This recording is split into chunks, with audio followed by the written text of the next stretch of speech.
नमस्कार, good morning all of you. आप सभी का सी लैंग्वेज की ऑनलाइन क्लासेस में स्वागत करता हूँ।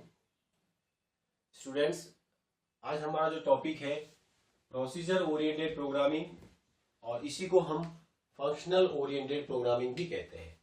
प्रोसीजर ओरिएंटेड प्रोग्रामिंग इसकी शॉर्ट फॉर्म पीओपी है, और जो हमारी सी लैंग्वेज जो है वो जिस कॉन्सेप्ट पर बनी हुई है या सी का प्रोग्राम जिस कॉन्सेप्ट पर हम डेवलप करेंगे उसको कहा जाता है प्रोसीजर ओरिएंटेड प्रोग्रामिंग कॉन्सेप्ट या functional oriented programming concept. Students, जो पीओपी या फंक्शनल ओरिएंटेड प्रोग्रामिंग लैंग्वेज होती है या जो सी लैंग्वेज है, उन लैंग्वेज के अंदर प्रोग्राम जो है वो छोटी छोटी स्मॉल लॉजिकल यूनिट्स में बटा होता है। जितने भी प्रोग्राम्स होते हैं वो छोटी छोटी लॉजिकल इकाइयों के अंदर बटे होते हैं, और इन स्मॉल लॉजिकल यूनिट्स को हम फंक्शंस कहते हैं। We can say that a program are divided in small logical units. These units are called functions. तो प्रोसीजर यानी पीओपी अप्रोच के अंदर प्रोग्राम जो है वो स्मॉल लॉजिकल यूनिट्स में बटे होते हैं और उन्हें हम फंक्शंस कहते हैं। जैसा कि आपको यहाँ पे डायग्राम में दिख रहा है सॉरी, फंक्शन 1, फंक्शन 2, फंक्शन 3 और फंक्शन 4।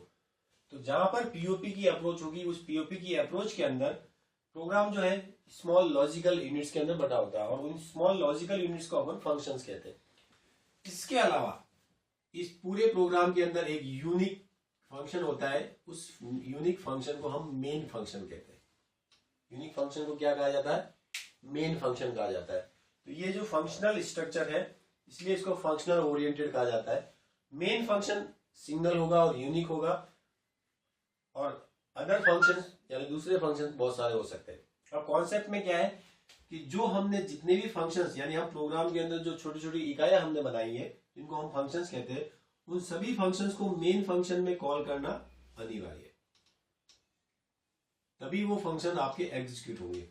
जो पीओपी की स्ट्रक्चर आपके सामने दिख रही है कि मेन फंक्शन के अंदर दूसरे सभी फंक्शन को कॉल करना आवश्यक है, लेकिन ऐसा नहीं है कि किसी फंक्शन को डायरेक्ट मेन फंक्शन में कॉल करना है। हम उसको इस प्रकार भी कर सकते हैं। देखिए, जैसे फंक्शन 4 को हमने किस में कॉल किया? फंक्शन 2 के अंदर, और फिर फंक्शन 2 जो है मेन फंक्शन में कॉल हुआ। We can connect function 4 directly to the main functions and through the function 2 and connect to the main functions.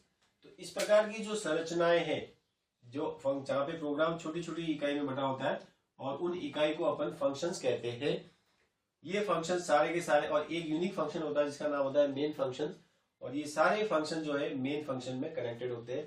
अगर फंक्शन की इस प्रकार की संरचना दिखती है तो उसे प्रोसीजर ओरिएंटेड प्रोग्रामिंग यानी पीओपी कहा जाता है, और यही कहलाती है फंक्शन ओरिएंटेड प्रोग्रामिंग। और हमारी जो सी लैंग्वेज है उसके अंदर हम प्रोग्राम इस तरीके से बनाएंगे। अगली नेक्स्ट क्लास में डिस्कस करेंगे।